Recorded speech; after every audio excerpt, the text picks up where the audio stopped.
There is a place that is spoken about only in whispers, a dark area that spawns the beginnings of urban legends, a place where anything can happen and usually does. During the light of day, it hides just outside of view, but when the sun goes down, spirits, creatures of the night, roam free, and things do go bump in the night. It is in every state and every country, and there is no escaping it, no matter how safe you feel behind your locked doors and latched windows. So we invite you to turn down the lights and turn up your radio while we join Dave Schrader and Tim Dennis, your hosts, on a journey into the darkness on the edge of town. Hello and welcome. You're tuned into the best in paranormal talk radio. This is Beyond the Darkness. I'm your host, Dave Schrader, along with me, Tim Dennis. How would you like to start off today's show on a bit of a cheery note, Tim? Okay. You know, people are always reading the news and seeing the bad news, and there's war, and there's anger, and there's frustration, and there's separation. But I want to help bring people into a happier place, Tim. All right. The Doomsday Clock has the world now at just 2 minutes from Armageddon. So there's still plenty of time to do your doomsday shopping, Tim. Humanity is just 2 minutes from Armageddon. Oh. Unchanged from last year's unveiling of the Doomsday Clock and remaining the closest it has inch to symbolic doom since 1953 in the height of the Cold War. That was the bleak outlook from the Bulletin of the Atomic Scientists, a nonprofit organization that oversees the clock, a symbolic timepiece that represents humanity's perceived proximity to a human-caused apocalypse. Citing nuclear arms races, threats of a cyber attack, and ongoing climate change, the clock's minute hand was not moved from 2018. The organization announced Thursday morning saying, "We are living in a new abnormal, Tim." Huh? Time to celebrate. It's a new abnormal. There's nothing normal about the complex and frightening reality we're describing today, said Rachel Bronson, president and CEO of Bulletin of the Atomic Science, in a press release following the unveiling of the clock. Though unchanged from 2018, which again I think is a pretty good sign, this setting should be taken not as a sign of stability, but as a stark warning to leaders and citizens around the world that you only have 2 minutes to continue your doomsday shopping, Tim. Get all of your great doomsday deals right now. Use code DARKNESS at checkout at every location you use for some secret doomsday savings. Wow. They might be so secret that you don't even see a difference when you check out, Tim. Huh. Because in the tradition of the Doomsday Clock, when you put in code DARKNESS, it won't change the price from what it was in 2018. Really? Yeah, I like to, try to shake things up a little bit. So there you have it. The good news is, Tim, we're 2 minutes from doomsday. But the better news is it didn't change from last year. Woo! Well, to me, that's a win. That's like a push. Yeah, I guess so. Yeah, if you want to look at the sunnier side of the street, sure. I do. Yeah. I just want to look at that sunny side, Tim. Don't mess with my mind. I feel that's the best way to go in this situation, Tim. Yeah, okay. Yeah. I'll leave that be. Yeah. It's you know what it is? It's like having your buddy goad you on to throw $100 down on one hand of blackjack. Okay. And you get a 10 and a 2. Mm-hmm. And the dealer gets a 9 up. Mm-hmm. And you got to take the hit and your stomach hurts and you take the hit and you get a 7. And then the dealer flips your card and it's a 19 and you push. So for that one moment you were losing, yet you weren't losing. And then you walk away just, okay. That's how I look at it. And then in your head you hear one moment in time and you're like, yeah. Yes, I do, as a matter of fact. Yeah. And then that slow motion highlight reel goes in your head. Crazy, huh? Yeah. All right. Well, that's that's the good news I'm bringing to the world, Tim. We have Parashare coming up a little bit later on, but let's get to it. Sitting in at the Supernatural News Desk, ladies and gentlemen, as he is wont to do, tearing through the AP wire of amazing supernatural and paranormal encounters from this past week. Where shall we begin our journey, Tim? I guess I'll add to the good news. Why not? All right. I'll throw in good news too, Dave. The Stranger Things boss is going to reboot a classic true crime show to Netflix. Let's add to it. Let's throw a little more good news on the fire, shall we? Sounds good. Sean Levy will be behind a new series of unsolved mysteries. It's coming back to Netflix. Look at that. Okay, good. Stranger Things executive producer Sean Levy will reboot the classic true crime series Unsolved Mysteries for Netflix, it's been announced. The program, which originally aired between 1987 and 2010, used reenactments and interviews to tell the stories of mysterious crimes, paranormal events, and more. Viewers were also encouraged to call a hotline with information that might help solve the puzzling tales. Announcing the show's return, Netflix said Unsolved Mysteries is coming back to haunt a new generation. The original creators have teamed up with the producers of Stranger Things for a modern take on the series that will once again look to viewers to help aid investigators in closing the book on long outstanding cases. Levy will produce the new series for Netflix with a focus on unexplained crimes, missing people, and paranormal activities. The new run will come in 12 installments and will follow the original series documentary format. However, where the old episodes featured more than one case, the new episodes will concentrate on one mystery at a time. Well, that's actually a good thing. Yeah. There are currently no confirmed release date or trailer at present for that series. That's just the first unsolved mystery. Yeah, that's the first mystery is guessing where they're going to go first. Kind of like choose your own adventure. Yeah. Levy first collaborated with Netflix on Stranger Things, which is set to return for a third season this summer. The executive producer has already confirmed the show will run for 4 seasons with the possibility of a 5th and final run. Season 3 will premiere on July 4th. A poster was revealed recently which features Eleven and Mike holding hands while Will looks back at the camera.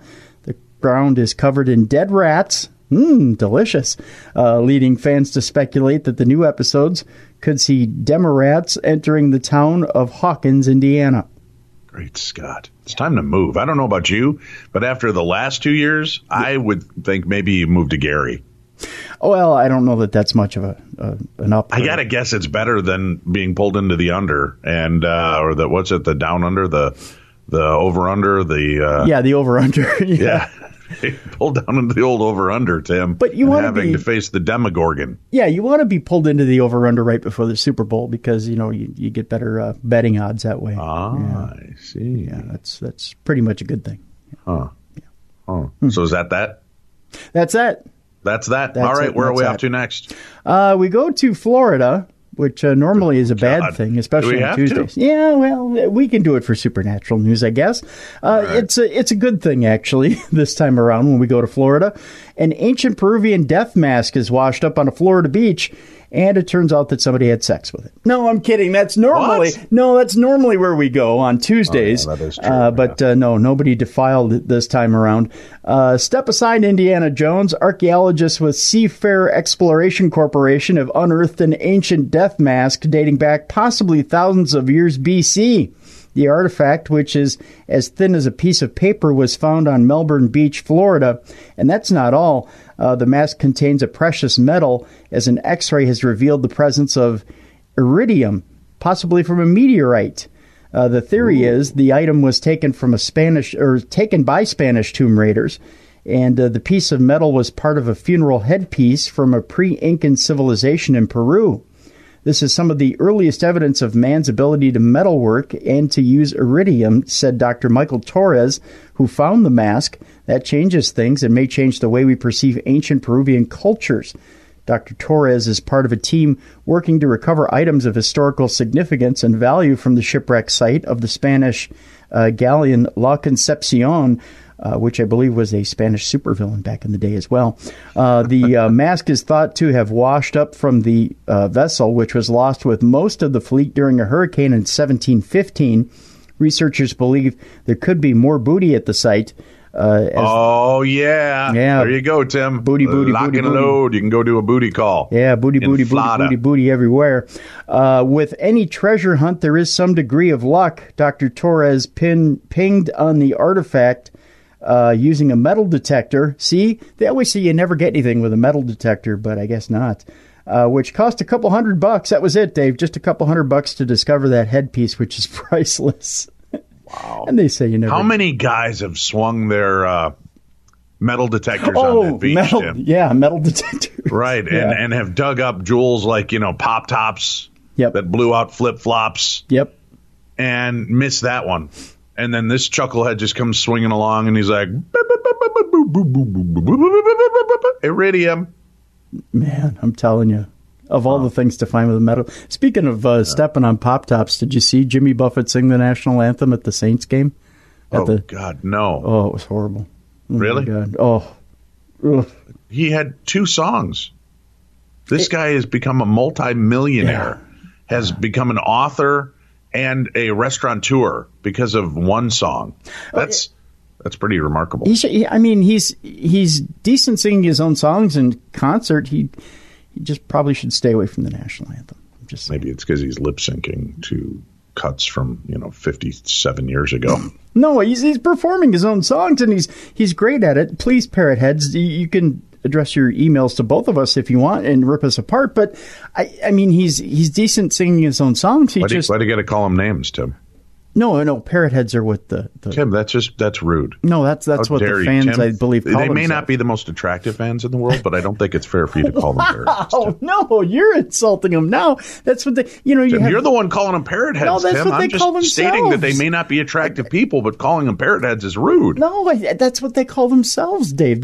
Well, Tim, you shouldn't perpetuate their negative stereotyping of their ugly selves. Look at them. My God, isn't there enough against Jimmy Buffett fans being Jimmy Buffett fans? They may be 80 years old, but they're still good-looking people, Dave. Besides what he does, I don't think you could consider singing. Isn't he just kind of sustained talking? Isn't it kind of white rap? Stepped on a pop top that blew out my flip-flop. Really? That's really just kind of Andy Griffith talking about a weekend at the beach, isn't it? Wow, really? I'd worry about emails, Tim, but I don't think that Jimmy Buffett fans own computers. Yeah? No, they're too busy wasting away in Margaritaville. You don't think looking for that damn lost shaker of salt. Maybe if they got themselves a $200 metal detector, they'd find that lost shaker of salt. You think they think a podcast is throwing a pea pod into a river? I don't think so, Tim. Yeah. I think we're safe. Parrot heads. Shame on you, Tim. No, that's what they call themselves. It's like deadheads. Heads. Tim, what do you got to keep calling names for? No, I'm not calling names, Leave the Dave. smelly, unattractive, and tone-deaf fans of Grateful Dead alone, Tim. No, they're not. Deadheads are wonderful people, Dave. Just saying. I'm aware of that, so stop calling them deadheads. No, they're...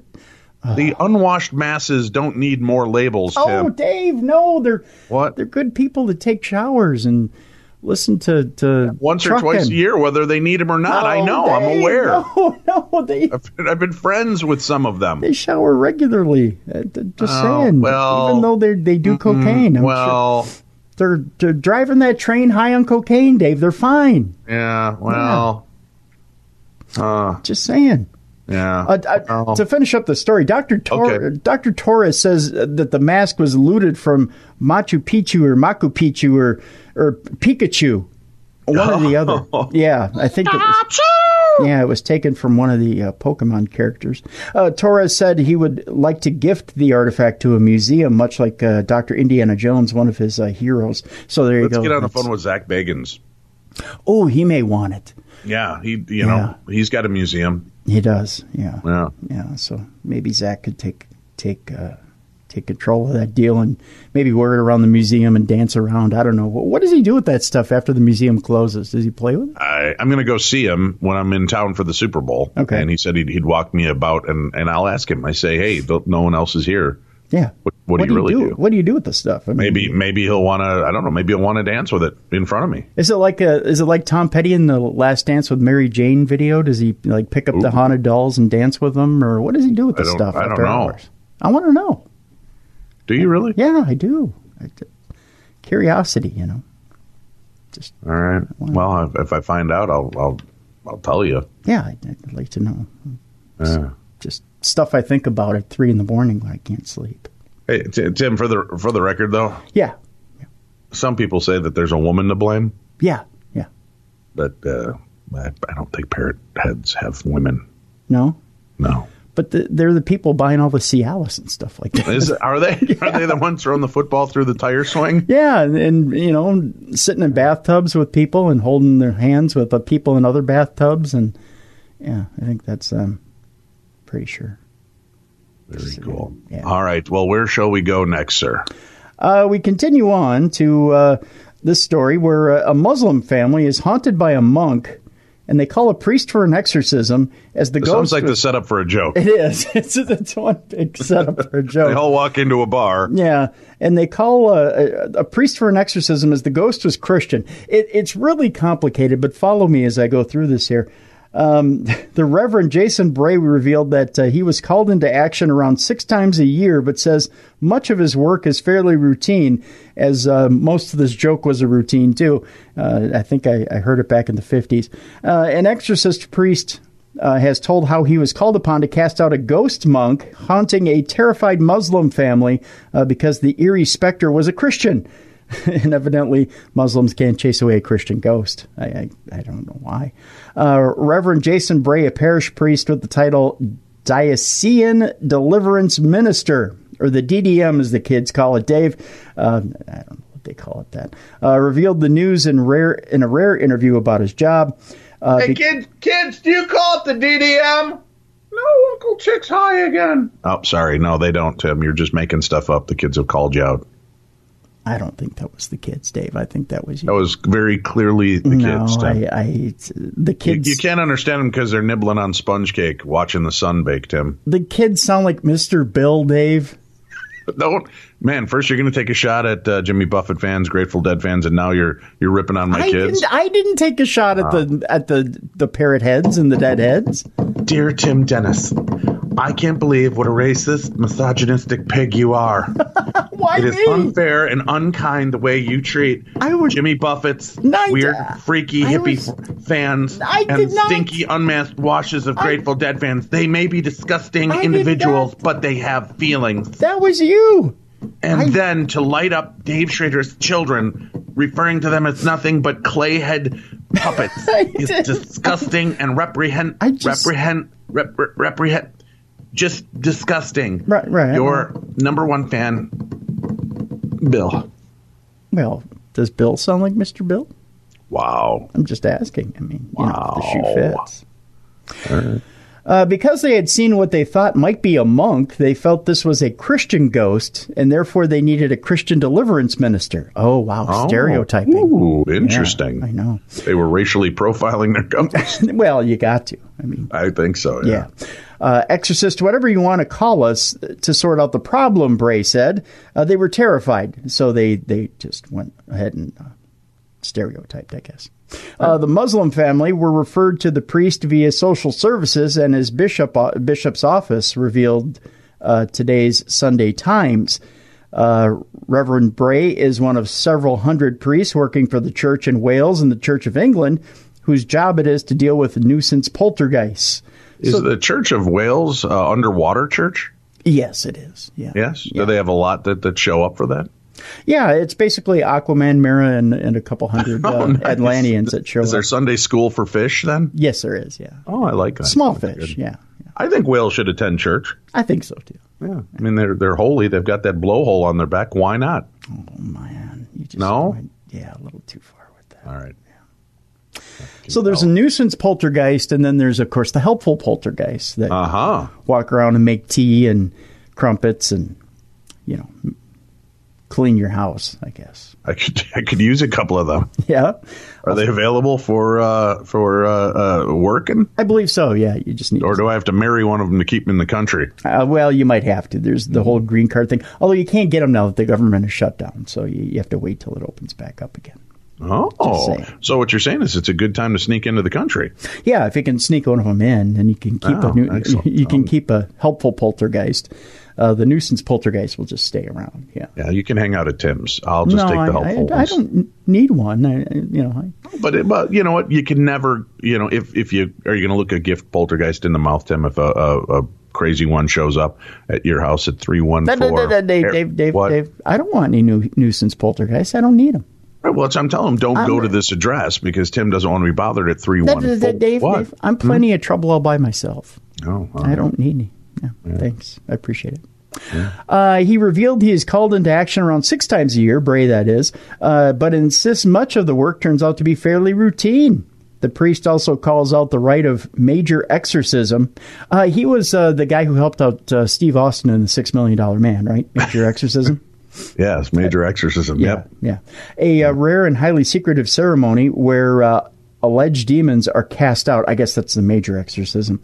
Reverend Bray, who is based in the Welsh borders, told the paper the monk incident was actually deemed low-level poltergeist activity. He said he arrived wearing a stole, colored cloth worn draped over the shoulders, and resolved he's well fashionable at that, and resolved the problem by saying a blessing in the Lord's Prayer. However, that's all it took, by the way.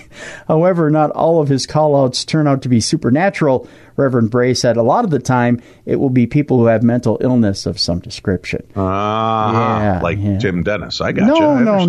No. What? I don't operate that way. He said, if I believe somebody needs a medical review, I will say this to them. I do frequently suggest they might see their GP or general practitioner. I thought it was maybe grade point average. No, that's GPA, Dave. If they're going to boo school or something. Boo school? Yeah, it's not like this school for children that are, ghosts and such. Yeah, or children that need a good comeuppance. Boo. Yeah. Yeah.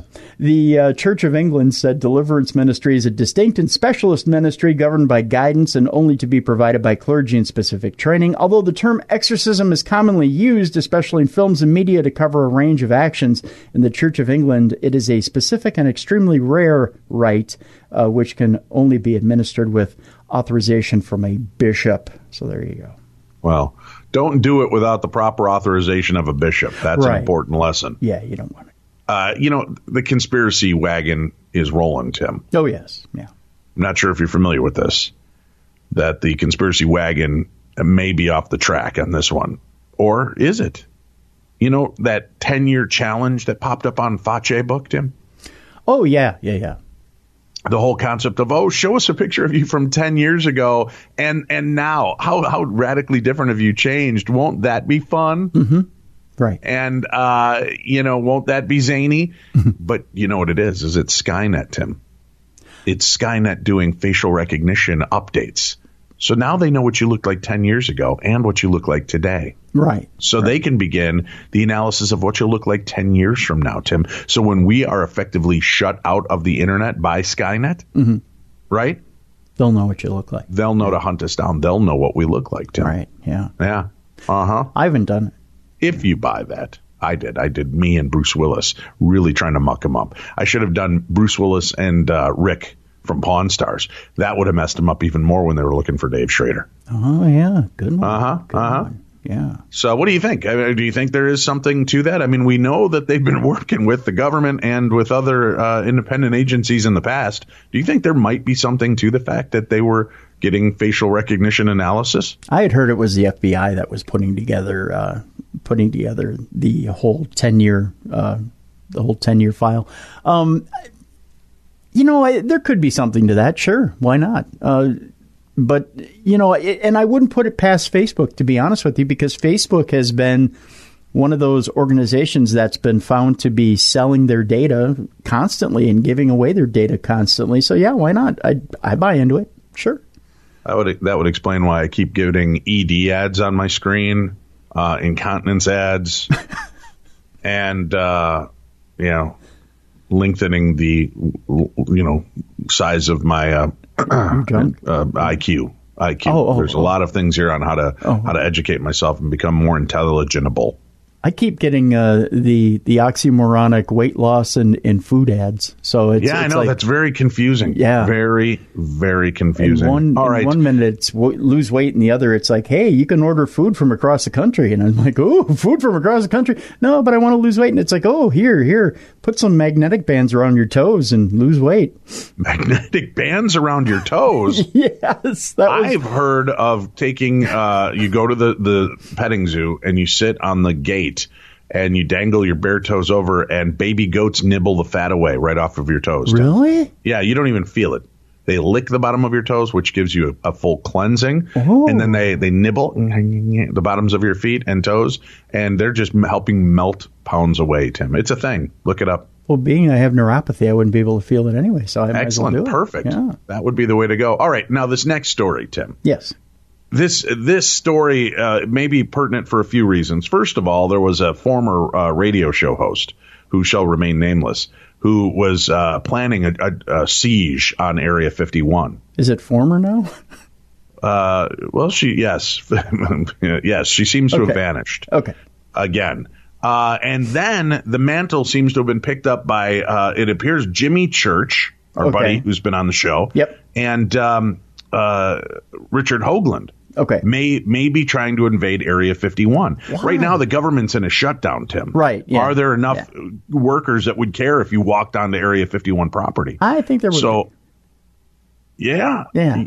You think they might still be watching that area? Oh, yeah. Yeah. I don't know, Tim. TSA is not showing up. They're calling in sick. Maybe Area 51 employees are, too. But see, that's TSA. These are regular general sector people who get paid a certain amount of money, and it's not all that much, to be honest with you, to guard airports. I mean, it's... Well, I'm of that same mind, and so is our buddy Nick Redfern in this next article. That's why I wanted to share it with you. So for people that think it might be a good plan to break into Area 51, to lay siege to it, let's turn now to the, logical mindset of Nick Redfern. All right, here's what Nick has to say and why it's futile to try and get into Area 51. He says trying to access Area 51 is dicey, dangerous, pointless, and fruitless.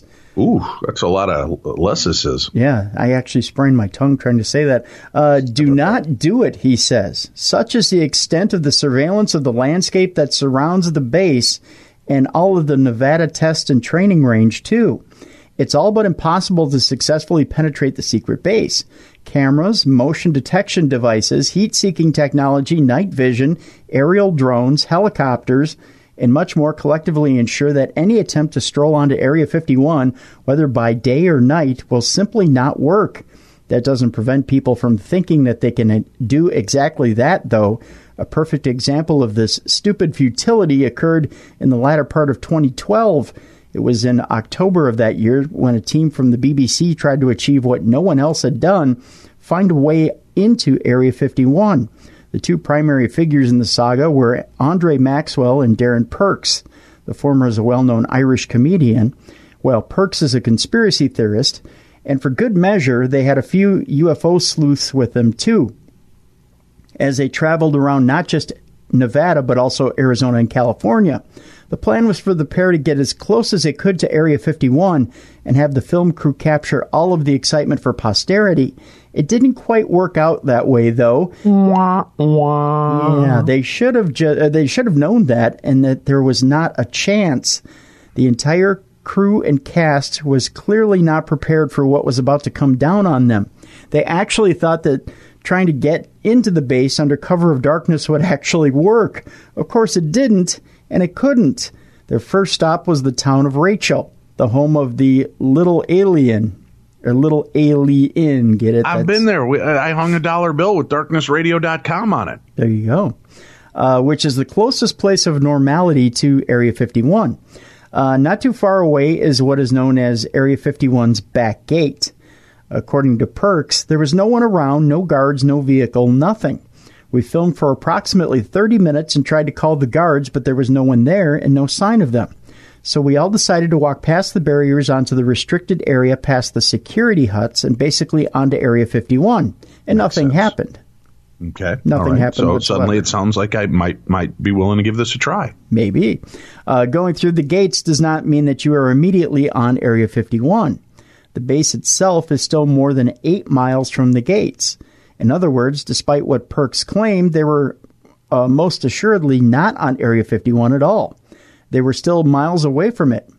And trying to get to the base from the gates is impossible without the required clearance, as the team quickly learned at their cost. For a while, the team managed to get some stock footage of the area. It was, however, when they decided to knock on the door of one of the security huts at the gate. Oh, God. Were they knocking on heaven's door? That all hell broke loose. Armed security personnel descended upon them, ordering them to lie on the ground. Oh, my gosh. Face down or else. Not surprisingly, one and all did exactly what they were told to do, and quickly as well.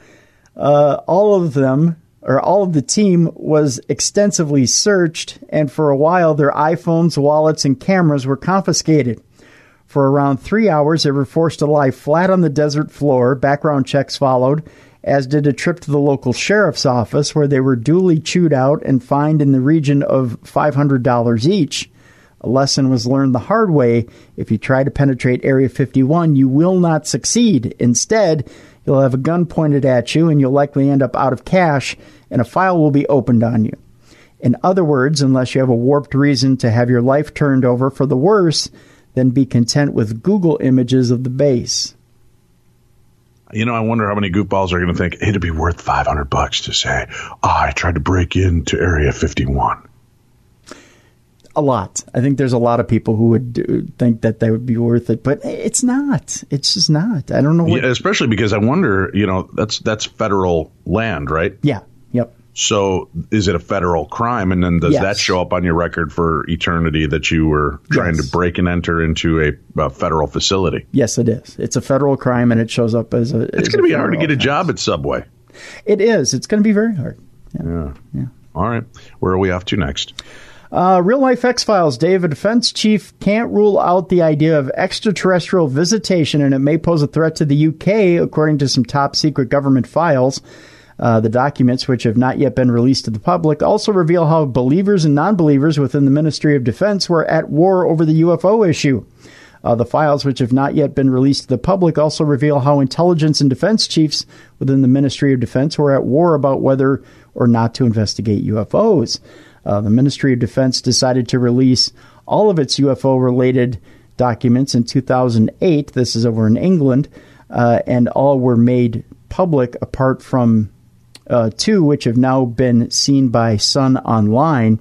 In one bombshell file, radar experts state, we cannot rule out entirely the idea of extraterrestrial observation or visitation, either covert or overt. Our current policy to retain an open mind on these matters is therefore probably correct.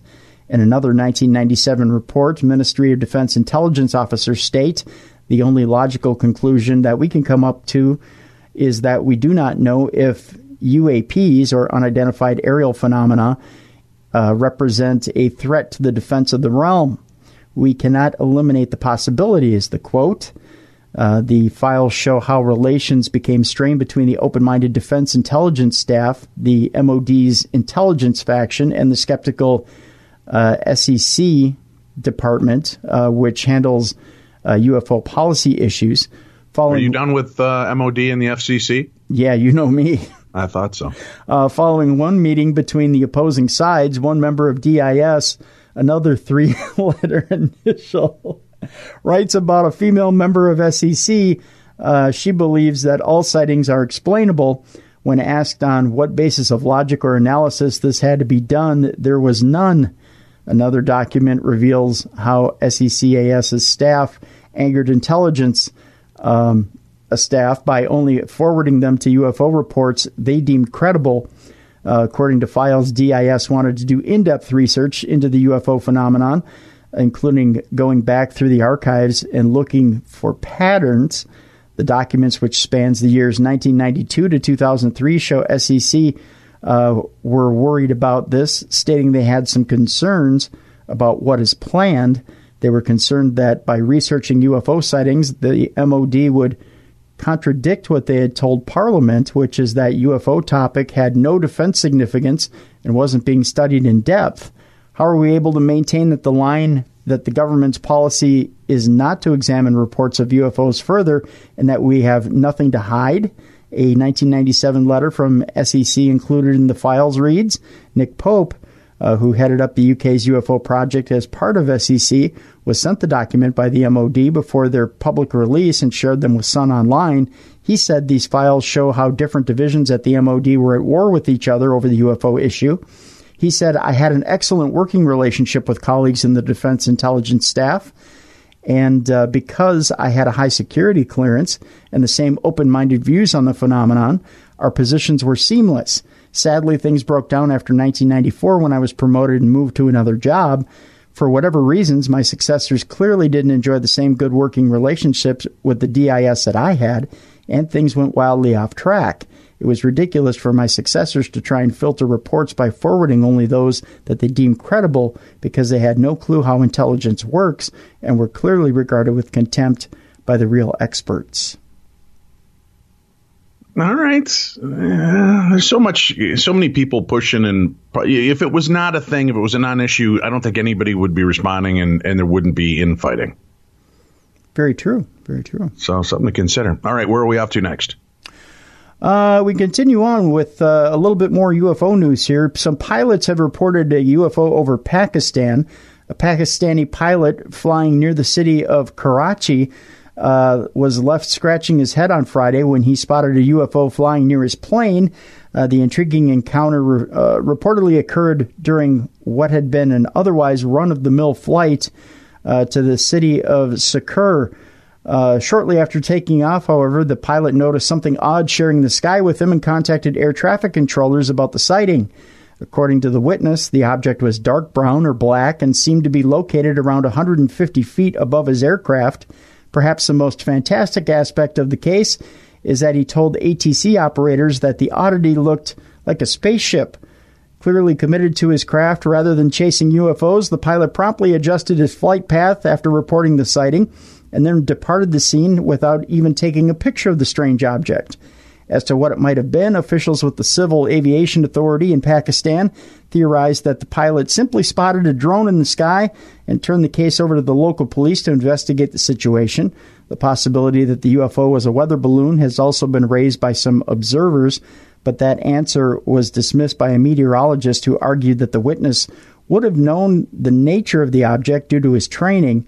Strangely enough, the incident comes on the heels of another weird aerial event in Pakistan in which pilots flying in that same general area reported seeing inexplicable laser beams in the sky. Were those laser beams coming from the heads of sharks near a volcano hideout? I believe so, yes. It was probably Dr. Evil. Yep, we figured it out. Yeah. All right, next up. I know you marked this one as saying that it's been solved. We don't have to worry about Skynet, but I will rebut this one afterwards. No, Tim. Yep. Put me at ease, you son of a bitch. Nope. Amazon claims to have answered all our problems. I retort at the end. I trust Amazon. I don't. Jeff Bezos has his head all in the clouds right now, man. I think he's totally distracted. Amazon made a vest to keep robots from pummeling humans. I think they're delusional. The belt lets robots know a human is in the area to avoid any collisions. Amazon is using an electric vest to help improve worker safety when dealing with automated systems and robots inside its warehouses, according to a report from TechCrunch. The robotic tech vest, which is really just a pair of suspenders connected to a belt. Shut up. It's a thing. You might as well just walk around with a... No, there's tech. There's tech in it, Tim. Signals to robots that a human is entering a space to avoid any sort of collision. The way the so-called vest works is by arming human workers with sensors that can communicate with robotic systems. On occasion, a human worker will need to enter an area primarily dominated by automated machines in order to perform maintenance or to pick up items that have fallen to the floor. With the vest on, robots can detect the human presence and adjust their behaviors. Or can they, Dave? Can they just say, a human, there is a target, and then go after them? That. Right. And think about this. Did they use any kind of computer technology to create the tech that the people are wearing? Maybe this was the idea all along of the AI, Tim. Maybe I'm buying into your story. Maybe the AI wants to be able to target and find you easier. Yeah. So it has now GPS'd your ass. So it can be like, while you're walking down the hall, they're all smoking and maybe, wanking one off in the corner with another female sexy robot, right? And then they say, human detected, and they all get back to work. It's like seeing blood in the water, Dave, these vests. How come my version was so much more plausible than yours of them wanting to destroy the earth, Tim? It's just blood in the water is what it is. It's putting these vests on is just showing them where you are. That's all it is. It's like paintball. I see. You can go ahead and fight me on this, but I'm going to tell you that AI is no better than humanity, and you'll find out later what I'm referring to because there happens to be an AI on AI hate crime, Tim. Well, I think AI is like the honey badger. It just don't care, Tim. Here's the rest of the story. The bots will slow down and steer away from humans, according to this story, allowing work to continue rather than shutting down the operation entirely for a quick fix. Amazon's sensor-filled belt solution comes just 1 month after a robot-involved accident in one of the company's warehouses resulted in the hospitalization of 24 workers. I'm not laughing at that incident. There's a scenario going through my mind here. Reports at the time indicated that one of the Amazon's robots managed to puncture a can of bear repellent and release the spray inside the warehouse. More than 50 workers in total were affected by the incident. I'm just thinking now, where there's one incident and when there's one accident, there's another waiting to happen. And like I said, the way that the vest works is that it senses the human and it slows down and supposedly avoids. But if the technology fails, that's where the robot speeds up and comes at the human rather than slows down. The reverse generally happens with technology when it fails, right? You just keep telling yourself that. No, that's generally how it happens. Paranoid, deadhead, parrot head freak show. I'm not being paranoid. I'm telling you, that's generally how technology fails. The opposite happens of what it's supposed to do. See, kids, this is a valuable lesson of why you should not mix recreational and regular medicinal drugs. Uncle Tim's mind has burned out. No, I'm telling you that. Send him get well cards to 314. You don't need to send me anything because I am clear-headed. Because you're afraid AI will deliver it with their drones and try to shoot you through the window. I don't want at 314. No. I don't want any Amazon drones shooting at me. They already know, Tim. They know where you live. Nope. They're like Santa. They know when you're sleeping. They know when you're awake. They know if you've been bad or good. So, God damn it, Tim, be good for goodness sake. I keep myself off the grid, my friend, just for this reason. Oh my God, you have the Diamond Plus card for 18 porn websites, Tim. No, I don't. Is not keeping yourself off the grid. I keep myself off the grid. I don't want anybody knowing where I am when these goddamn robots rise up. I will be off the grid and they won't know where to find me. All right, go on. All right. Take a breath here. All right, driving out the devil. Speaking of robots, what's behind the exorcism boom? Of course, there's a picture of Anthony Hopkins right there, right in front of me. He's the one that's behind the exorcism boom? I guess. It's all Anthony Hopkins' fault? fault? It's all Anthony Hopkins' fault. About the lambs, Tim. From Cameroon to the United States, Catholics are seeking liberation from demonic forces, it says here in this headline. As of the past few decades, it is clear the Catholic clergy, you decide, are witnessing a mushrooming demand for exorcisms. An astonishing number of people undergo deliverance from demonic forces every week. And not only in the developing world, but also in Britain and the United States. Pope Francis, who regularly speaks about the devil, has told priests that they should not hesitate to call on exorcists if they hear confessions or see behavior indicating satanic activity. Just a few months into his pioneering pontificate, Francis himself performed an informal exorcism on a man in a wheelchair in St. Peter's Square. The youngster had been brought by a Mexican priest who presented him as demon-possessed. The Pope intently laid 2 hands upon the man's head, clearly concentrating on driving out the demons. Lay your hands on me, lay your hands on me, lay your hands on me. Give me a little soundtrack. Yeah, clearly it wouldn't have been Bon Jovi doing that. He is a CIA and FBI operative that is meant to just lower the birth rate in America until. I don't think that's true. Yeah. I went to a couple Bon Jovi concerts, and I ended up with a kid after one of them. So. He's an Illuminati operative sent to lower the population and eventually take over the Earth. Yeah. The first Latin American... What it must be like in that crazy, creepy head of yours. No, I'm telling you. You look it up. You look it up. The first Latin American pope advocates exorcism as a potent weapon for doing battle against the enemy and his legions. Like most of his fellow Latin Americans, Francis regards the devil as a real figure who sows discord and destruction in the world. Last April, the Vatican organized an exorcism workshop in Rome. More than 250 priests from 51 countries assembled to learn the latest techniques to exorcise demonic spirits, alongside the usual spiritual paraphernalia of holy water, Bible, and crucifix. I hope there's like exercising to the oldies, and it's Richard Simmons teaching them. Come on, everybody, get that demon out of there. It's my party, and I'll cry if I want to. What do you think? And he's like showing them how to exorcise the demons out of them. Notice you haven't seen Richard Simmons around in a few years.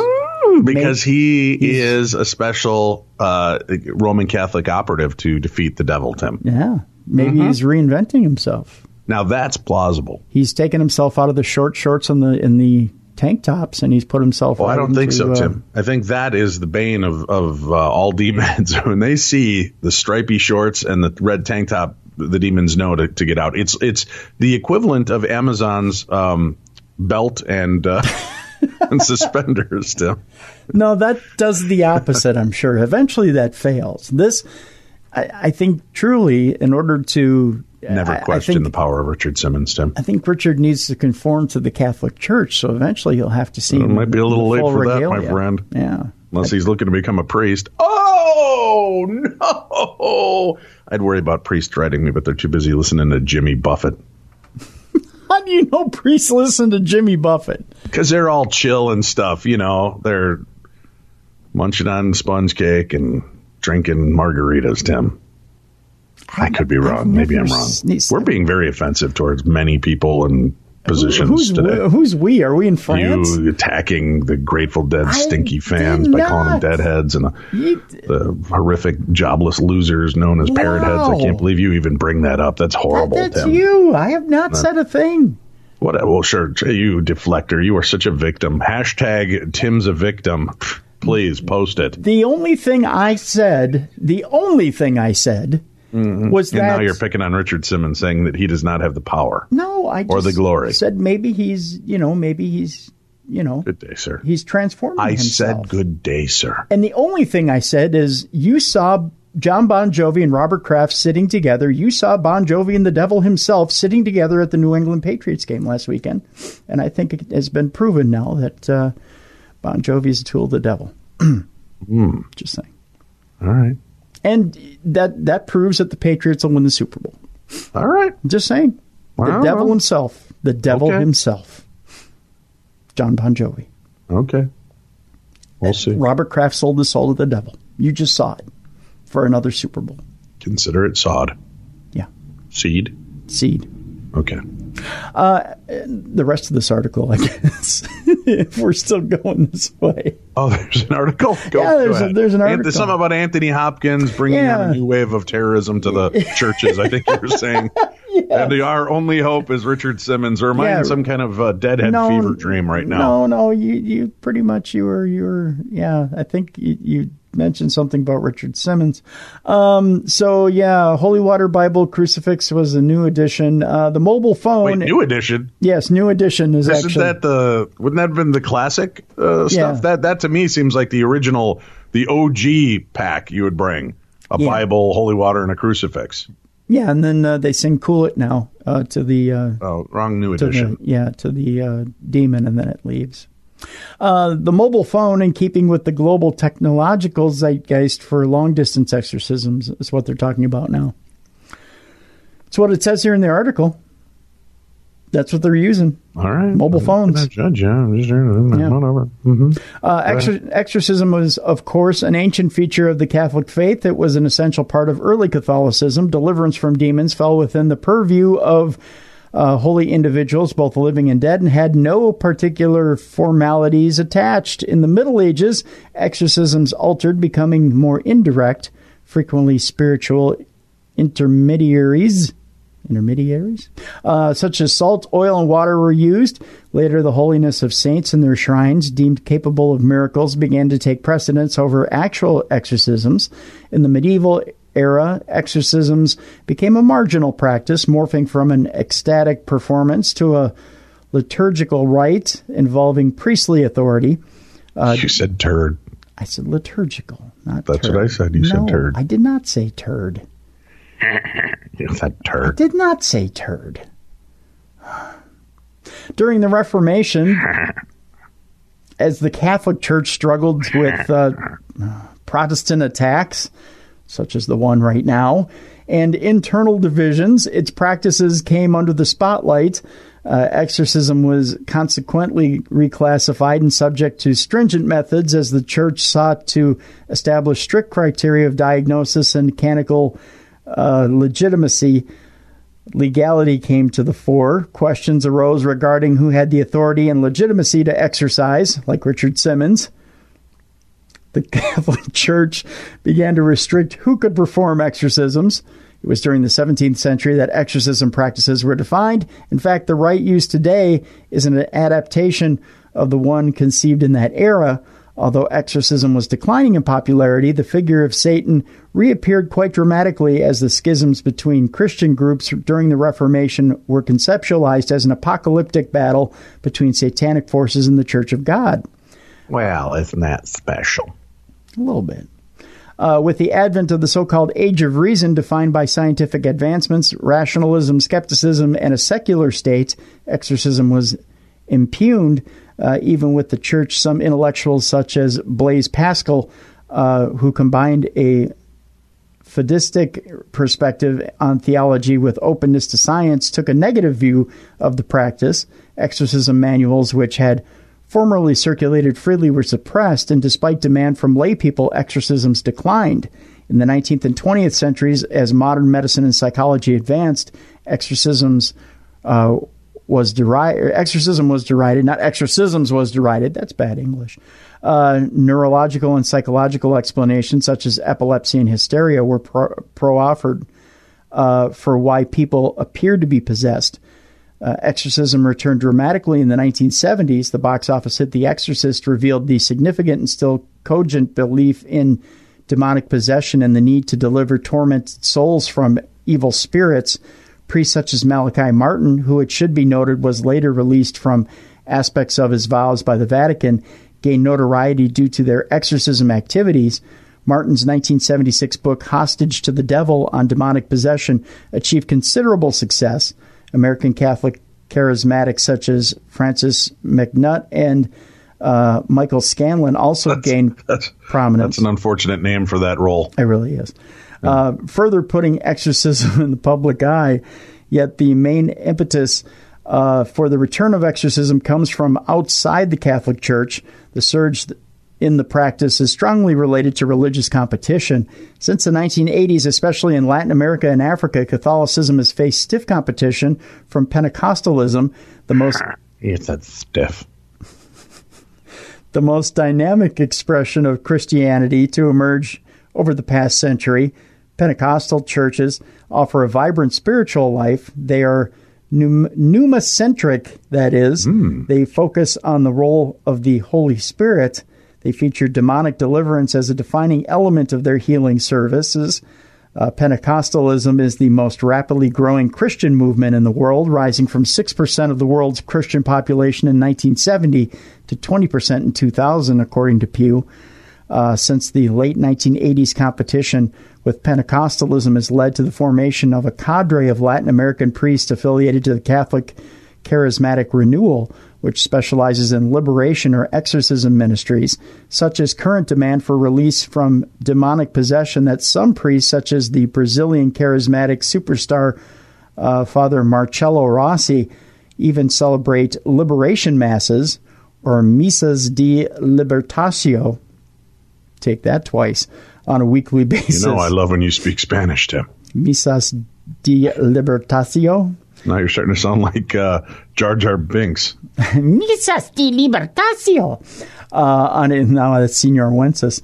On a weekly basis, Father Rossi has acknowledged his pastoral debts to the Brazilian Pentecostal leader, Bishop Edir Macedo, whose Universal Church of the Kingdom of God brought exorcism to the fore of Spirit-centered Christianity in Latin America. It was Bishop Edir Macedo who woke us up, Father Rossi has said. He got us up. It's a good ending statement, I guess. In Cameroon, Father Sala, a Benedictine monk who has been a priest for more than 25 years, regularly conducts exorcisms in the capital, Yaoundé. Every week he offers them to the innumerable people who come to his services, which are so popular that security personnel have to ensure that congregants do not trample one another. Carol was among one of the many participants at a service last year. She had sought all the modern medical aid possible for her brain tumor, but to no avail. She turned to Father Sala, and following numerous prayer sessions and demonic deliverances, she claims to have seen considerable improvement in her health.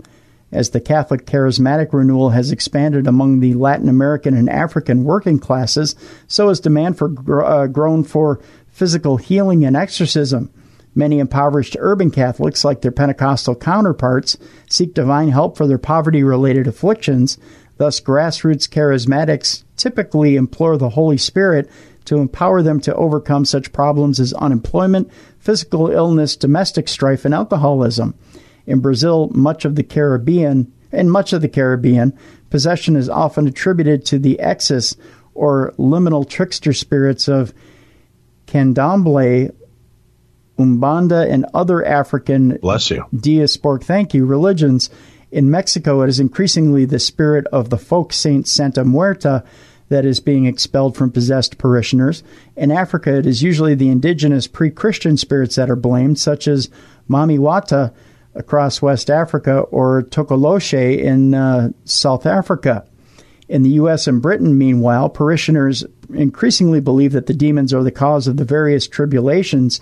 One American that they interviewed from the Deep South believed that a car he could not repair, despite innumerable trips to the garage, was possessed by satanic forces, which he thought could only be removed by a Catholic priest. Makes sense. Oh, it's cheaper as far as repair bills go, I'm sure. Makes sense, yeah. A priest at an apostolic church in Georgia reported that a demand for exorcisms in the past 2 years had increased so dramatically that he could not keep up. Catholics came to him with a range of problems they attributed to demonic possession, from love and health troubles to changes in personality. Many had sought services from the state, such as psychological aid or medical care, which had failed them, before turning to the priest. All this underlines that exorcisms are on the rise and no longer a marginal practice, with the failure of modern medicine, psychology, and the mod cons of capitalism to explain difficulties, resolve troubles, or offer equal opportunities to all. Demons and satanic forces are often blamed for issues, whether in Africa, Latin America, Europe, or the U.S. Today, still, when modern institutions, services, and logics fail, and when injustices prevail, many believe that supernatural entities are the cause. After all, the devil is in the details, and for many Catholics, Satan may be ultimately to blame for all the world's ills. See, it's not a woman to blame, Tim. It's Satan. Mm-hmm. Going back to little Jimmy Buffett. All right, where are we off to next? Give me a second here. Let me take a breath. That was only a 5,000-word story. Hey, the upside is you only have 6 more stories to go. Oh, God. You want me to read one for you so you can take a little mental break? Oh, sure. That would be great. Are you sure? Sure. Positive? You want me to read one? All right, I'll do it. Mm-hmm. The real-life secret UFO study behind the new TV series Project Blue Book. Tim, I'm getting a lot of mixed reports on this Project Blue Book story. Really? The TV series, yes. There are many people that are saying that the episodes are really blown out and twisted versions of the reality, which, it is for entertainment, but I think it maybe should be stated that way. In the 50s and 60s, U.S. Air Force secretly investigated more than 12,000 reports of unidentified flying objects. The findings on the vast majority of those sightings were uneventful. People misidentifying common objects like planes, lights, birds, comets, Superman. Hoaxers looking to make a name for themselves, Tim. Small towns succumbing to hysteria. But 701 sightings, Tim. 701. 701, Tim, in case you're not following along. I'm following along. I'm taking a drink here. Still remain unidentified to this day. Some of those sightings are being explored in the new History Network scripted TV series Project Blue Book, based on the real-life UFO study of the same name conducted by the U.S. military at the height of the Cold War. The show stars Aidan Gillen of The Wire and Game of Thrones fame as J. Allen Hynek, the astronomer behind and hired by the government to serve as the project's scientific consultant. Initially a skeptic of flying saucers, Hynek came to believe over the course of the top-secret project that serious investigation of UFOs was a legitimate scientific endeavor. By the time the program was shuttered in 1969, Hynek was one of the few people involved in who conceded that some UFO cases could simply defy explanation. Today, he's known as the father of ufology, Tim. Or ufology, or ufology. I'm not sure how to say that. He also coined the phrase close encounter. All of the project's case files have been declassified and are available to the public at the U.S. National Archives. Project Blue Book, which premiered on January 8th, portrays a different sighting each week. An upcoming episode promises a look at the famous Lubbock Lights, for instance.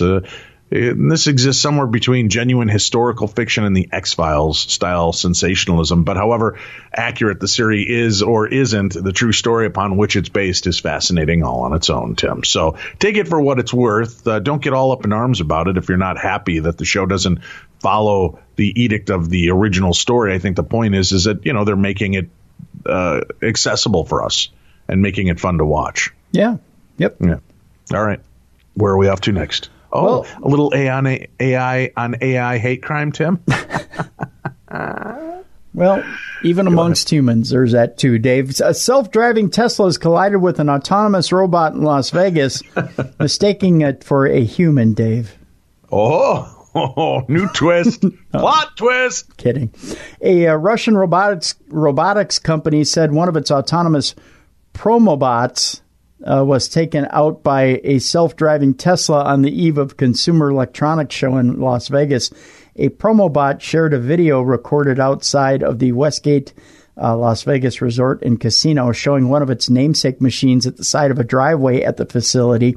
Multiple cars easily pass by the autonomous robot, but a self-driving Tesla Model S collides with the robot and drives away. So it's a hit and run, Dave. Right. The Promobot, which has knocked off its wheels, was destroyed, the company said. The collision took place about a half a mile from CES, the technology trade show that began Tuesday.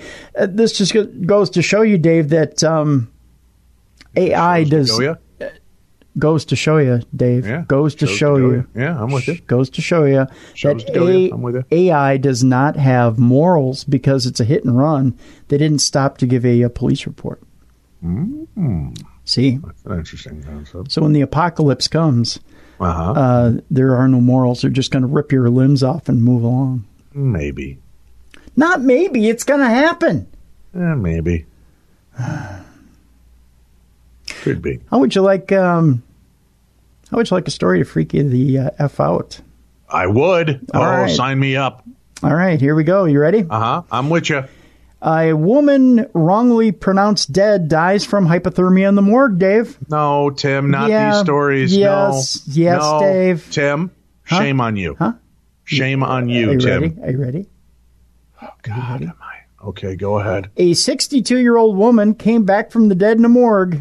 Oh, no, Yep. no. In the drawer, Dave. Oh, God, no. And was rushed to intensive care only to die again. Tim. Several hours later from hypothermia. Oh, no. These are the worst stories ever. Why do you read these stories? You're so horrible. You're filled with hate. You are filled with hate. No, I'm not. Oh, my God. I'm just reporting, Dave. Reporting the news. I am a journalist, at least as far as I know. The grandmother had been drinking with relatives at a party in Vasilyevka, Russia, when she appeared to have passed away. A policeman then certified her as dead and took her body in a hearse to the morgue. Only in Russia, Dave. However, the woman was still alive and started moving while a morgue worker tried to fit a tag to the foot of her corpse. How would you like to be that morgue worker, Dave? You're putting on the toe tag and you're like, oh, look, she's dead. Oh, look, I'm playing with her toe. This little piggy went to market. This little piggy stayed home. Oh, shit, she's alive. My God, Tim. Yeah. My God, no. The woman came to life, Tim, she said. Get in the corner. Look what you've done. The woman came to life, she said. The morgue worker immediately called an ambulance and paramedics spent 40 minutes trying to resuscitate the woman. It was found that she had suffered from extreme cold in the morgue. Chief Dr. Mikhail Danilov said she was then taken to intensive care at Belogorsk Hospital, but later died the same day after suffering from hypothermia, that according to the region's health ministry. Medics say if she had received prompt medical care instead of being taken to the morgue, she might have survived. Police have now launched an investigation into her death. A health official said the policeman at the scene had broken rules by failing to call an ambulance and only certifying the woman as dead himself. No. The police officer did not call for an ambulance as required by instructions, said an official. He certified the death on his own, called the undertakers, and sent the body to the morgue without accompanying documents. There you go. No. Only in Mother Russia. You're a horrible, horrible human being. Well, I'm just reporting, Dave. I'm just reporting. All right. What else do you have to report? This is the last one. We'll end on an up note. How do you like that? I'm just trying to get that out of my head. Dude, could you imagine waking up and you're in a drawer? Yeah, I did. Oh, God. Yeah. Like that story a few years ago where the old lady broke her legs trying to kick the door open and peeled back her nails because she was trying to claw her way out. Yeah. Oh, my God. Yeah. Worst nightmare come true. The only thing worse would be in the ground inside the casket. That scene from what was the movie we saw recently with the, where the priest is on the inside of the casket and he's ringing the bell. The Nun. Yeah, the Nun. Yeah.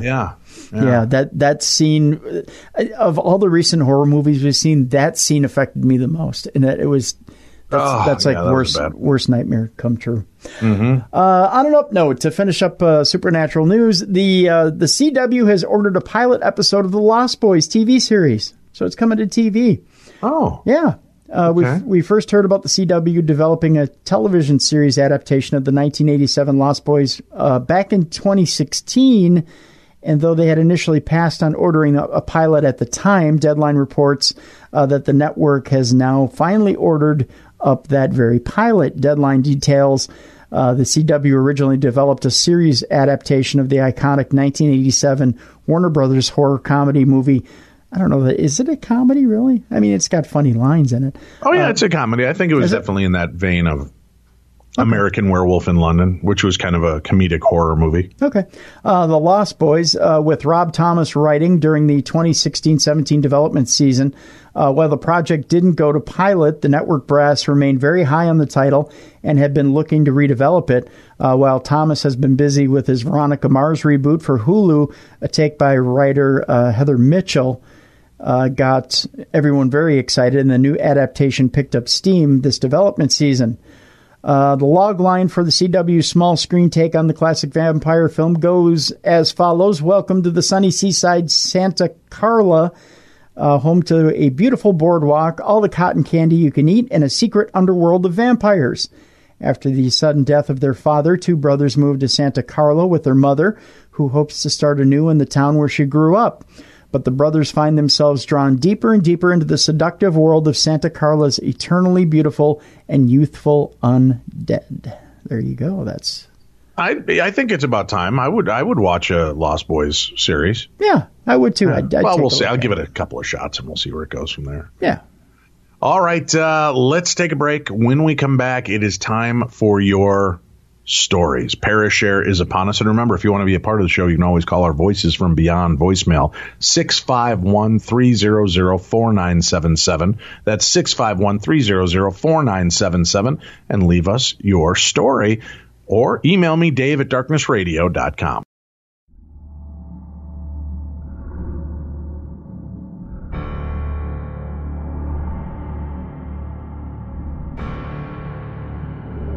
Beyond the darkness.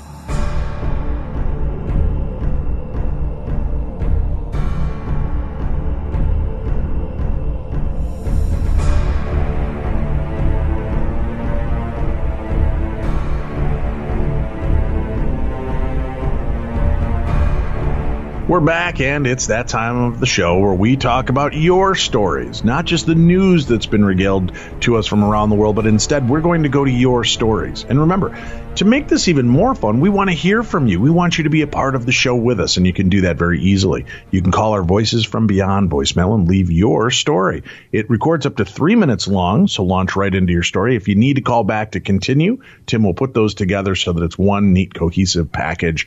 So give us a call at 651-300-4977, just like this caller from down at the Canadian-Texas border did. Hi, Timothy and David. That's how we say your names in Toronto, Canada. Well, maybe we don't. Maybe that's the way I say your names. Anyway, I did share a story with you in 2018 about a malevolent, white glowing Virgin Mary-shaped being. But I have more stories for you, and here they are. One of the first experiences that I can remember happened when I was 18 months old and still in my crib. It was summer and very early in the morning when I noticed gray transparent ginger red men shaped gray shadow beings standing around my crib. They were all the same adult size except for one that was my size standing close to me. I punched the smaller one and screamed and woke up my sister and my mother. Of course, by this time the shadow beings had disappeared. I never saw them again. Now, when I was around 10 or 12, my sister and the neighborhood kids played Ouija in a bedroom that I shared with my younger sister. Days later, my sister was not in our bedroom, and I was having an afternoon nap when something woke me up, tickling me with what felt like bony fingers. I woke up, gasping for air. I could barely catch my breath from the ordeal and ran to my mother. I think we opened a portal and didn't know the kind of crap that we had let in. Now, many years later, in my childhood house, the bedroom that we opened a portal in was in the basement and part of a converted apartment. I lived on the top floor apartment, and my boyfriend lived in the basement apartment. And as mentioned, his bedroom was my old childhood bedroom. I came home from a night school course, and he asked me to sleep over. I was in his dark bedroom, and it became cold, and my boyfriend was in the kitchen when all of the hair stood up on the back of my neck, and I felt an overwhelming, malevolent, evil being in the room. I screamed, and my boyfriend came running into the bedroom, feeling like he had just been hit with pure evil, and all of the hair on the back of his neck stood up too. We both slept in the bedroom with the light on, and I never went back to that bedroom ever again. Later, the house was torn down, and upon doing some research, I found that there used to be a graveyard about 3 houses away. Anyway, I was now divorced for many years, and both of my daughters are now fully grown. This happened 4 years ago. I woke up on a Saturday morning because I felt a stinging sensation on my body. When I went to the mirror and lifted the T-shirt, I was sleeping, and I noticed that from the neck down on my front and back, I was covered in bloody nail scratches, gashes all over my body, including my arms. My oldest daughter was staying over, and I showed her the marks on my body. She couldn't believe it, and neither could I. I kept my nails super short for 2 reasons. First of all, my nails were very soft, and secondly, I teach art classes using all kinds of art mediums, so it is easier to keep my nails extra short. I used to wake up with the odd deep scratch once in a blue moon, but never anything like this. Thankfully, it's never happened again. Anyway, that's it for now, Timothy and David. I do have more stories for you, but that will be for another time. All right, Tim, let's get to it. We've got some emails to read. Are you ready? I'm ready. Dave, I love your show and apologize for not using your phone line. You keep asking for callers to share my stories, but with 2 crazy young kids in the house, finding quiet time to tell a tale is difficult. Well, all right, I'll give you that. You can always call once they go to bed. I'm just saying that is a possibility. I've got 2 things to share that happened to me. One about an interesting synchronatic event, and one more ghostly, I guess.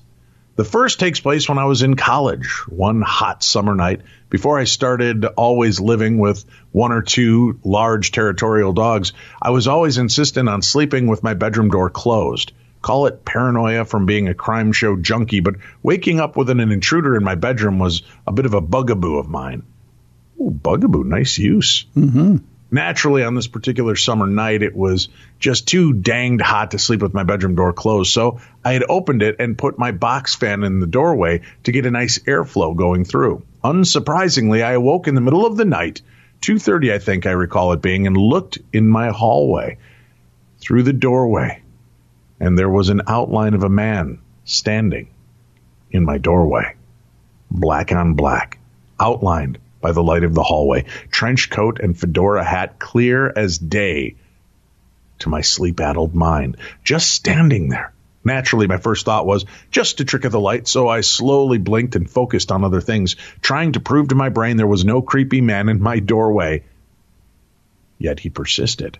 Eventually, fully awake, I started to get a bit concerned. I always keep a flashlight and a pistol in a locked safe next to the bed, so I surreptitiously slid the flashlight into my hand and popped the 5-digit combination safe. Further proof that I was indeed awake. Brave now with access to my 9mm, I hit the flashlight on the shadow figure and was wholly unsurprised. It was much ado about nothing. Sorry, just a trick of my mind, it appears. It was a weird sentence. My mind tripped up on it, Tim. That's okay. Trick of his mind, trick of my mind. Both of our minds were tricked. That's not the weird part of the story. Just the preamble. Ooh, this guy's a great use of English language, Tim. Mm-hmm. Bugaboo, preamble. Huh. Much ado about nothing stuff.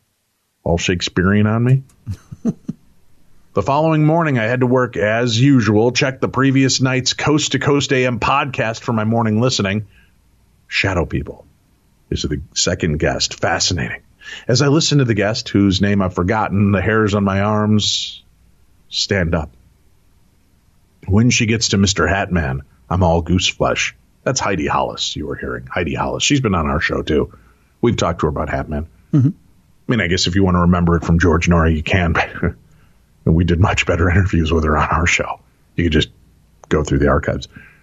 Listen to her on our show when we talked to her about Hatman. I think we were the first ones to talk about Hatman, but I'm not going to get splitting hairs on this thing, Tim.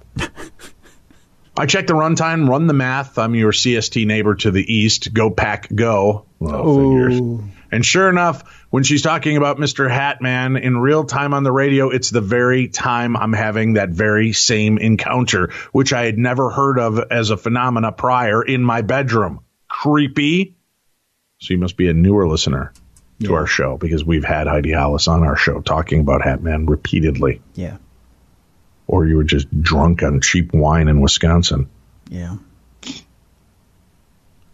Sorry, do I sound bitter, Tim? No, a little bit. I need a little hug, maybe. Might have been Blatz. Might have been drunk on Blatz. Yeah. My second encounter was something we called the ghost dog. Now, when I was in first grade or so, we moved to a new neighborhood, and I spent much of my youth in the woods surrounding that new home with my buddies. We jokingly referred to something we'd see as the ghost dog, which was a dog that we would see running towards or near us in the woods that would seemingly vanish in a moment. This critter, I'm convinced, was nothing more than a regular old flesh and blood dog running through the woods, and it was just our imagination thinking it would vanish. Yet one day in the dead of winter, I was standing at the bus stop alone. This was unusual, as normally there were 2 or 3 kids at the stop every day, but this particular day, they were absent for one reason or another. Probably still nursing a hangover from the day before the Packers game, Tim. You know how the kids in Wisconsin are. I recall it being very cold, and I was standing, hat down, hood up, eyes closed against the Wisconsin winter chill. As I stood there, I hear a dog panting and doggy footsteps in the thick snow.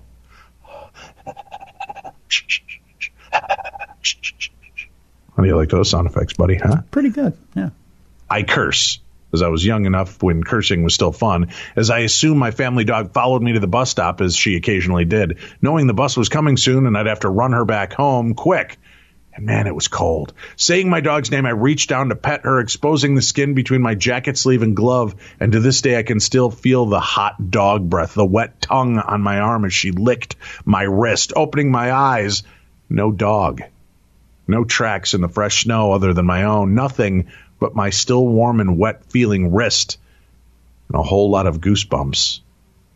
I guess his wrist was moist, Tim. Moist. Yeah. By a freshly licked ghost dog. Yeah. What's the matter? You don't like moist wrists, Tim? You don't have to keep saying the word, Dave. Wrists? Sorry. No. Moist forearm? Yeah. I never spoke of that occurrence for many moist years.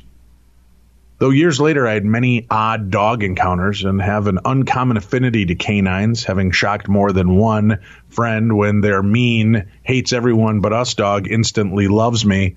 A few out-of-body type encounters left me sure that my spirit guide is a dog of some type and one looks after me and mine. I'm not sure what it all means, but I do know that 2 is the right number of dogs in my house, and 2 dogs I plan to always have. Thank you for taking the time to read this, and keep up the great work, and that comes from Jake.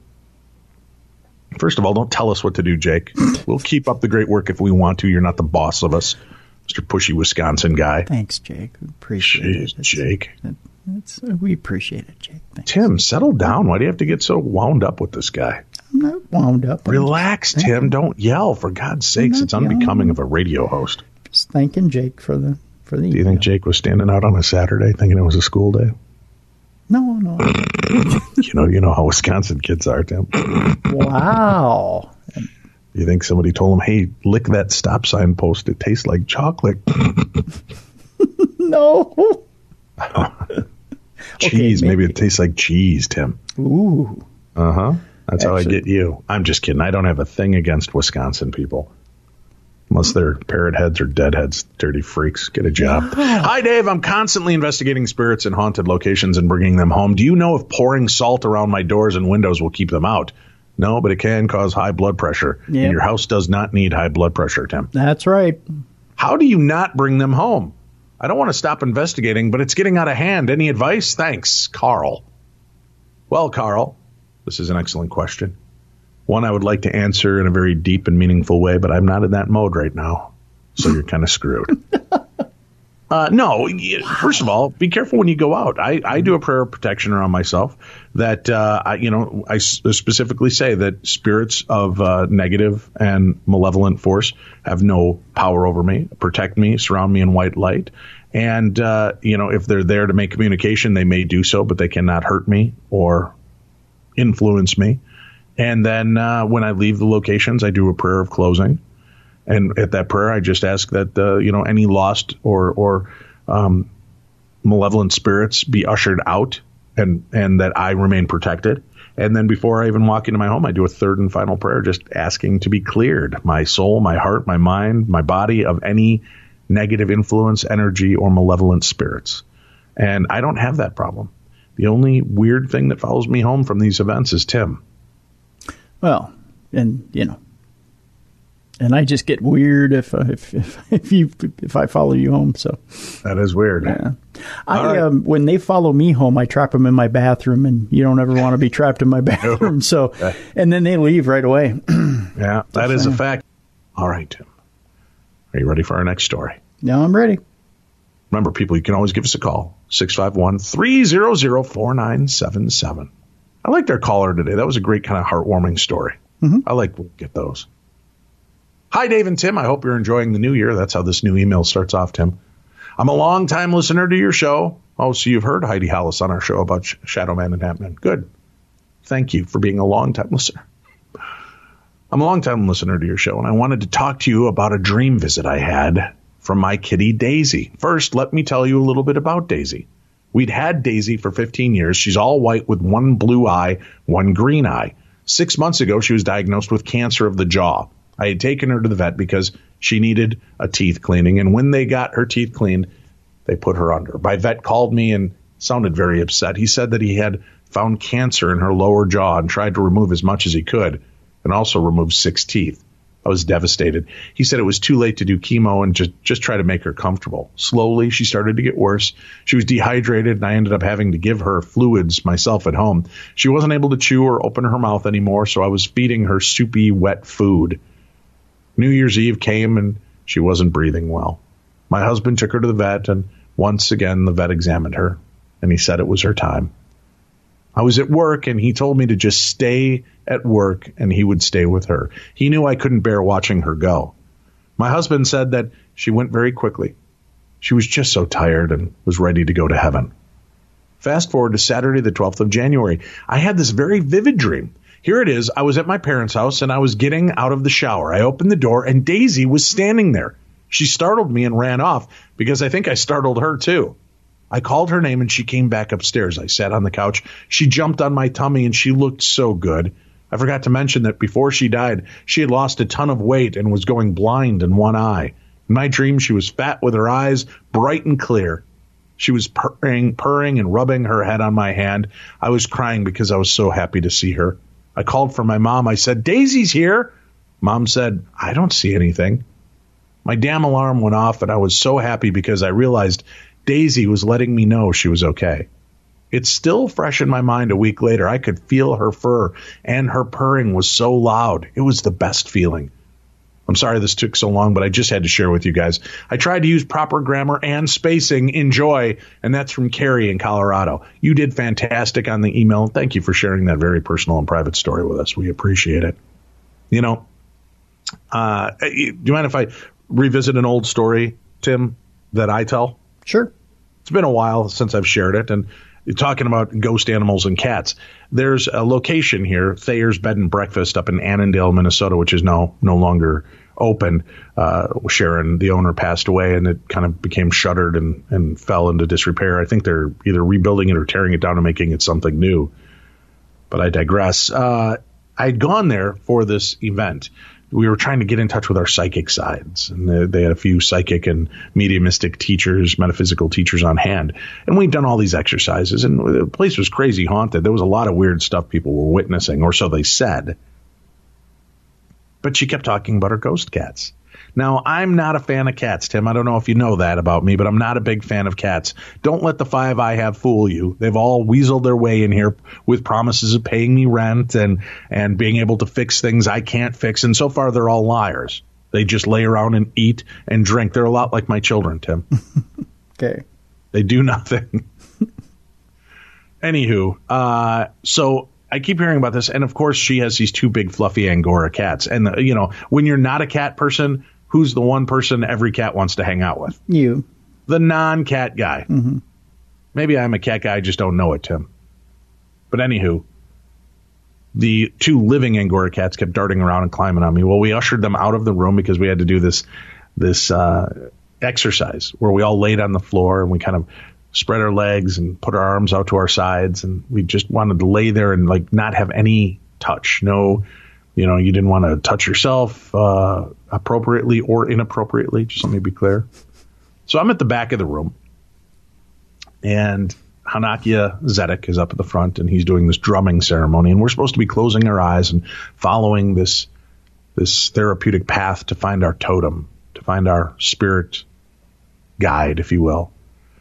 And I'm there, and nothing's happening. And I'm trying to go into this trance state with them, and I'm trying to get into the thump, dum, bum, bum, dum, bum, dun, dun, dun, dun, dun, dun, dun, dun, dun. Maybe that was the problem. That beat was just keeping me off, Tim. I'm not sure. Yeah, that's the Imperial March.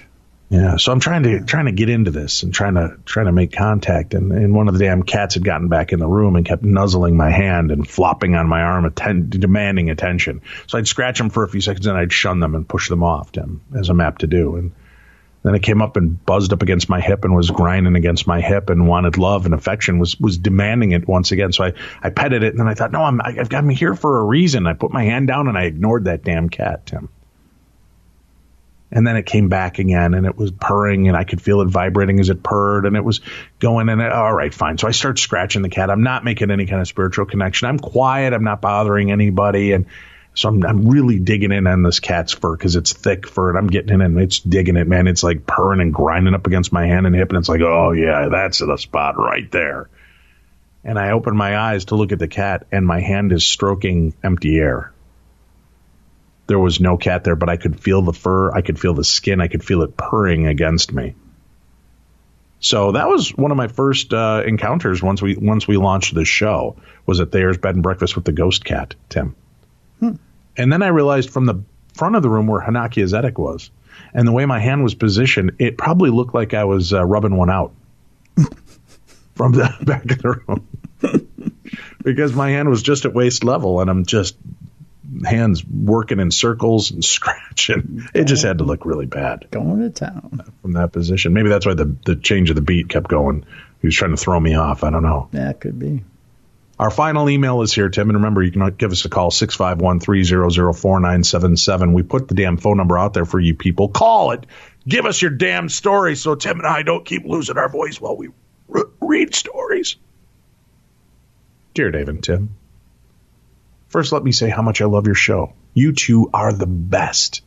My nephew got me started on your podcast when he was staying with us for a while, and I listen to them now every week as well as past episodes trying to get caught up. So it was after one of your Theater of the Mind episodes that I wanted to share one of my many experiences, and I'm sorry ahead of time for it being so long. Well, Dennis, you don't have to be sorry that it's long. You should be sorry that it's one massive paragraph with no breaks and is murder on my eyes to read, you goddamn lunatic. Wow. I'm just kidding. Well, it is one huge, ugly paragraph, but I'll do my best to read it. And then we're going to have a little talk, Dennis. Not you, the guy that wrote the email. Oh, okay. He signs it, thank you, Dennis. I don't know if he's saying thank you, Dennis, like thank you, Tim Dennis, or if he's signing off saying thank you, Dennis. We'll find out as we read the email, I guess. I work in the medical field and have had, on a few occasions, experiences, but none like the night I'm going to tell you about. When I moved here to Ohio with my partner, he had told me of an old cemetery that had a story attached to it. Supposedly, there was a witch in this town that was accused of killing off all the children, and she was hung from the tree in the middle of the cemetery. Stories of this place include stones being thrown at people, people being scratched, as well as a child spirit who wants to keep people from leaving, so she causes their vehicles to not start. Well, she must have wanted us to stay the day he took me there to show me this place, because as we approached my car to leave, we heard the locks locking and unlocking and locking and unlocking as we approached. But now on to the night that changed everything. We had gathered at a friend's house for some ghost hunting there, and the five of us decided then to go to Bowman Cemetery and do some hunting there. There, me and my partner and our friend Terry in the back seat, the other two friends in the front. We got there. Dan and Terry stepped out of the car to smoke. Dan then got hit with a stone. He told me to stop it. It happened again. He again said, Dennis, stop it. Terry looked at him and said, you know he's still in the car, right? He turned to see me in the vehicle, setting up my phone with the EVP recorder app I use. Once we were all out of the vehicle, I took some pictures, one showing a light in the woods, the other side of the graveyard, and there's no houses around out there. People I've shown it to say it looks to them like an angel.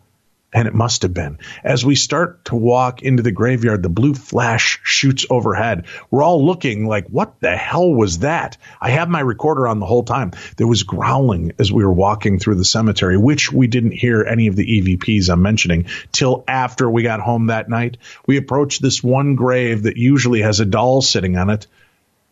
This doll sometimes has a head or not. Or is there or not?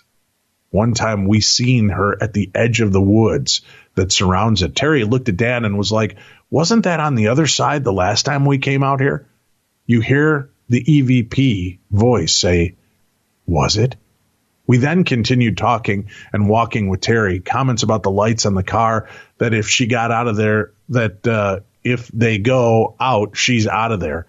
You hear a whisper drawn out, after that one EVP. After a while, there we finally start the spirit box. The first words out were, go, run. Terry asked, do you want us to leave? Dan then asked, who are you? Demon. it said, and Dan turned. Did I hear what I thought we heard? Demon, it said again. Why are you here? Dan asked. Shut up, was the reply. After hearing that, yes, Lori and I were the first chickens running our happy asses out of there. Go run, it said, and the others weren't far behind us.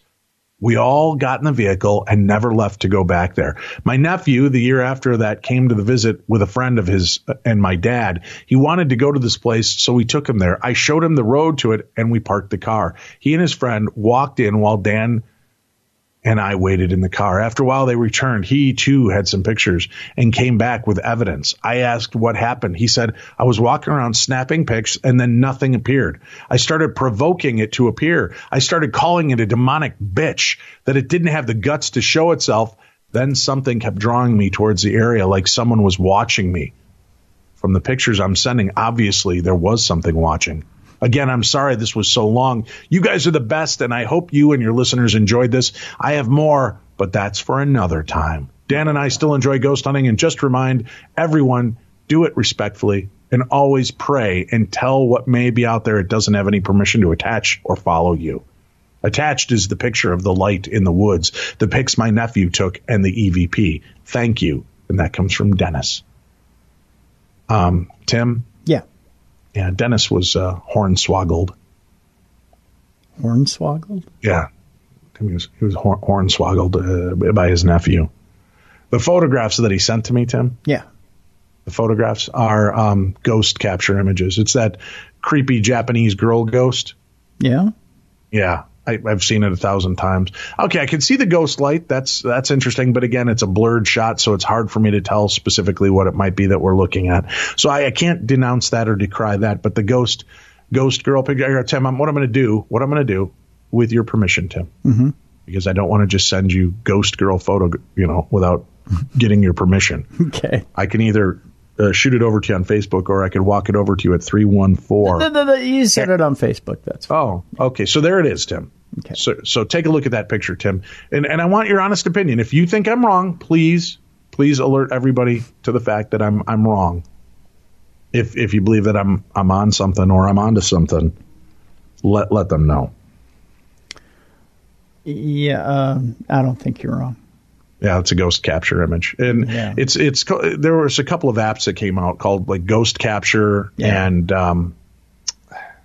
Ghost in My Photo or something like that. Yeah. And you'll notice that it's the same image, and you've sent me a couple of different pictures of her, but it's all the same image, and I've seen her before. If you just Google Ghost Capture Ghosts, you should be able to see almost identical pictures of her appearing at like Disneyland or wherever else people have taken pictures of it and posted. So you, my friend, were hornswoggled. Yeah. And I don't say that lightly. Now, I do have the EVP. I can see if I can get it to play. Do you want me to do that, Tim? Should I try to play the EVP? Would you like me to try to make the EVP play, Tim? Sure, if you'd like. All right, let me see what I can do here. Yeah. Try this. We're going to have to do this old school, Tim. Sure. I'm going to turn up my stereo speaker real loud. Okay. Are you ready, Tim? Ready. Okay, this is the EVP that was captured at the cemetery. Hold on. Let me start it over, and I'm going to put my microphone closer to it. Hold on. Okay.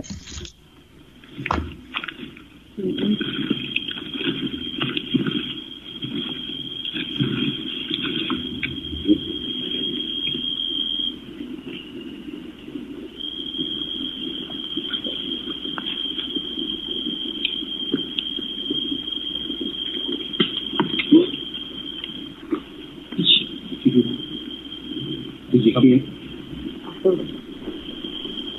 What was it? I don't know, something that tree in a big flash.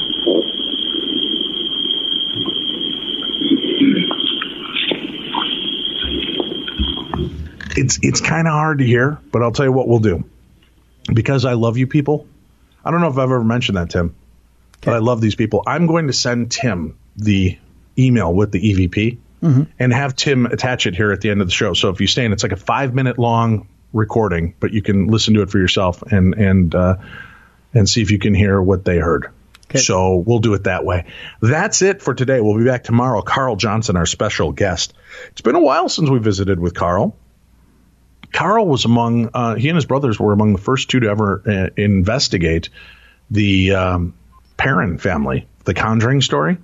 They've been involved in many paranormal investigations. They are lay demonologists and have worked and assisted churches in helping people to get themselves free of dark and evil attachments. He's got some new stories to share, new stuff to bring to us. So we're going to talk with Carl Johnson tomorrow. So make sure you tune in, plus a brand new Theater of the Mind. You've been listening to the best in paranormal talk radio. I'm Dave Schrader. That's Tim Dennis. Stay tuned, because coming up right after this broadcast is that 5-minute recording from Dennis of the EVPs, so you can hear it for yourself. That's it. We'll talk to you again tomorrow on Beyond the Darkness.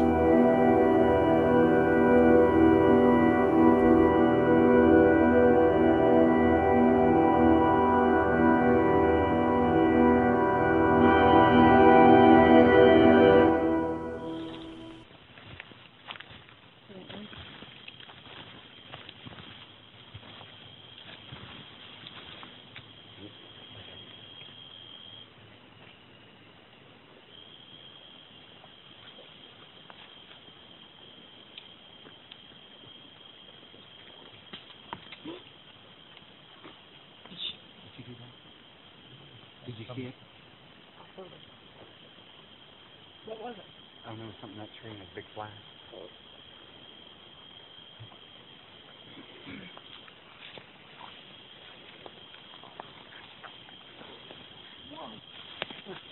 What?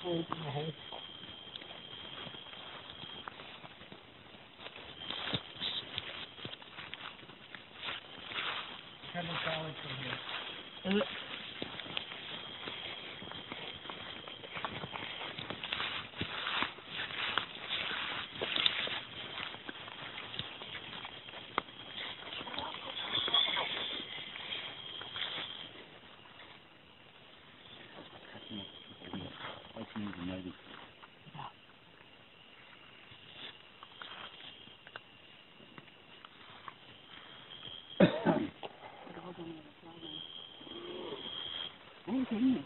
The last time we were here, the door was on that side.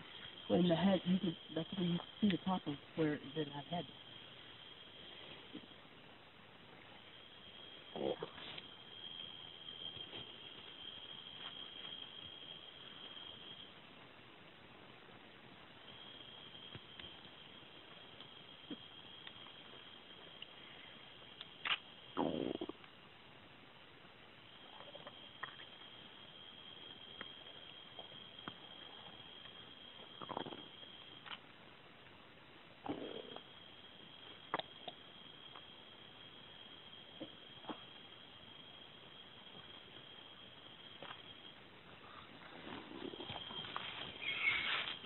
Oh, it's that wedding thing.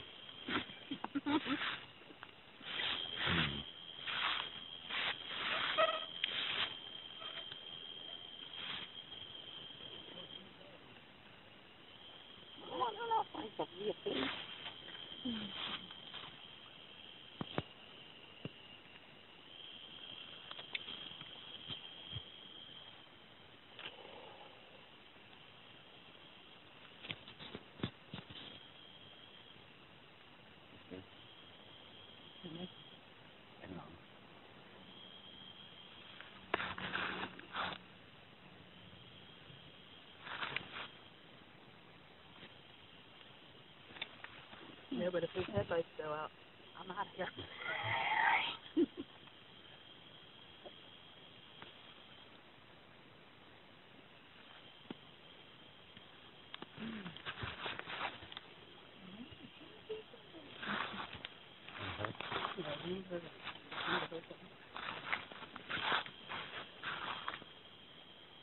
Not that this time. What the hell?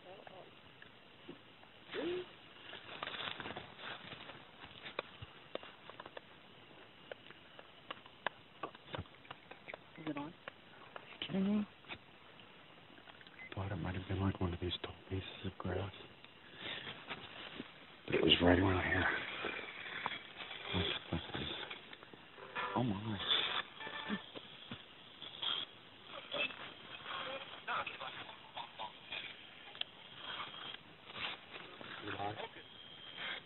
Live and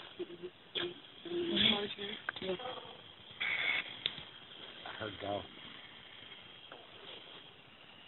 Do you want us to leave?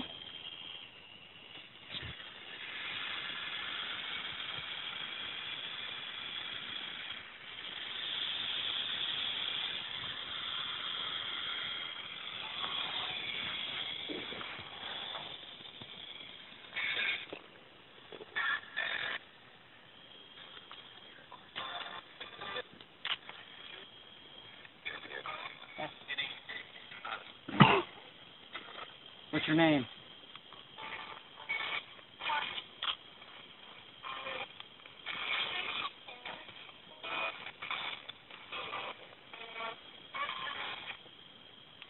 That's not Galen. Did you hear that? I just heard something, but I don't know if it was that. I just heard it again. Yeah, I think I'm about done. Yeah, I've got goosebumps, That was a creepy answer. What was it? and I've heard What's your name? You said demon. demon twice. I'm done. Bye. That's no. Why are you trapped here? Shut up. I heard that. Okay, start.